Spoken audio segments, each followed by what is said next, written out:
నమస్తే అందరికీ. ఈరోజు జరగబోయే నైట్ మ్యాచ్ అంటే సాటర్డే రెండో మ్యాచ్ అనమాట. ఎవరెవరికి అంటే రాజస్థాన్ వర్సెస్ లక్నో. ఎలా ఉంటుంది మ్యాచ్ అంటే వీళ్ళిద్దరి మధ్యన మనమే చెప్పలేం అనమాట. ఎలా ఉంటుంది, ఎవరు ఎలా ఆడతారో వాళ్ళకే తెలియదు అనమాట. అలా ఉంటుంది, అయోమయంలో జరిగే మ్యాచ్ అన్నట్టు ఉంటుంది అనమాట. రెండు కూడా అలాగే ఆడుతున్నాయి.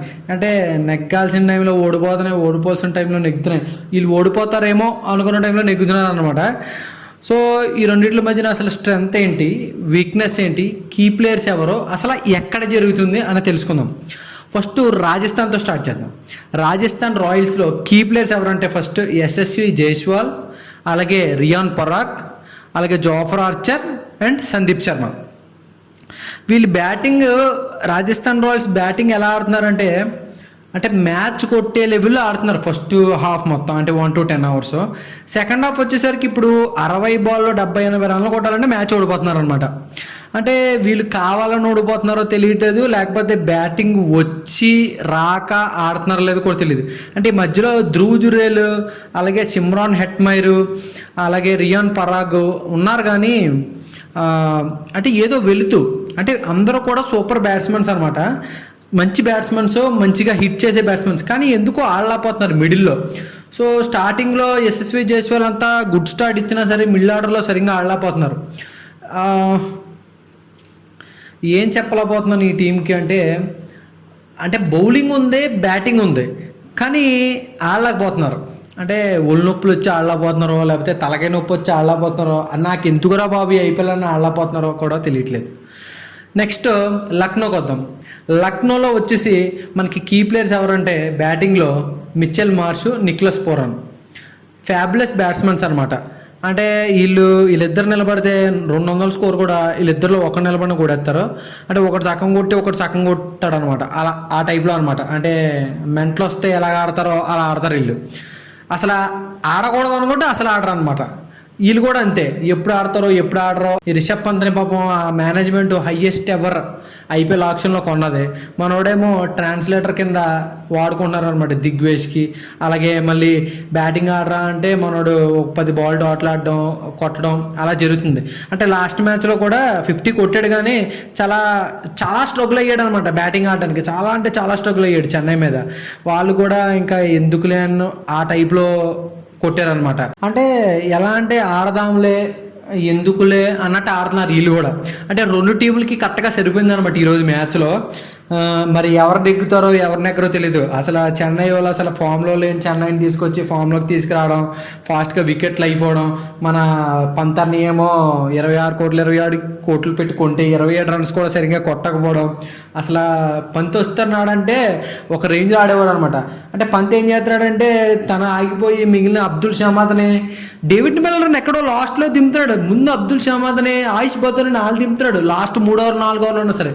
మనోడు కెప్టెన్సీ అంటే ఓడిపోవడానికి కెప్టెన్సీ చేస్తున్నాడేమో తెలియదు. Last time KL Rahul management ఎలా తిట్టిందో అలాగే తిట్టించుకోవడానికి చేస్తున్నాడో తెలియట్లేదు, లేకపోతే అసలు బ్యాటింగ్ ఫామ్లో లేడని తెలియట్లేదు, లేకపోతే ఢిల్లీని వదిలేసి ఢిల్లీ వాళ్ళు ప్రతి మ్యాచ్ నెగ్గుతాను నేను అందులో లేనే అన్న కోపంలో ఆడుతున్నాడో కూడా తెలియట్లేదు అనమాట. సో రెండు టీంలు వచ్చేసి అలాగ ఆడుతున్నాయి. మరి ఈ మ్యాచ్ వచ్చేసి అసలు ఎక్కడ జరుగుతుందో చూద్దాం.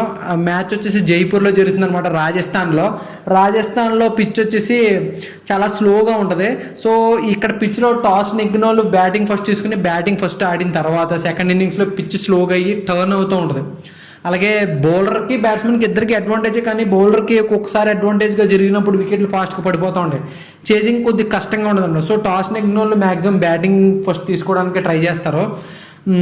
ఈ మ్యాచ్లో టాస్ నెగ్గిన బ్యాటింగ్ ఫస్ట్ తీసుకుంటే మ్యాచ్ నెగ్గుతారేమో నేను అనుకుంటున్నాను. నెక్స్ట్ వీళ్ళిద్దరి మధ్యన అసలు హెడ్ టు హెడ్ ఎలాగొందో చూద్దాం. వీళ్ళిద్దరి మధ్యన 5 మ్యాచ్లు జరిగినాయి.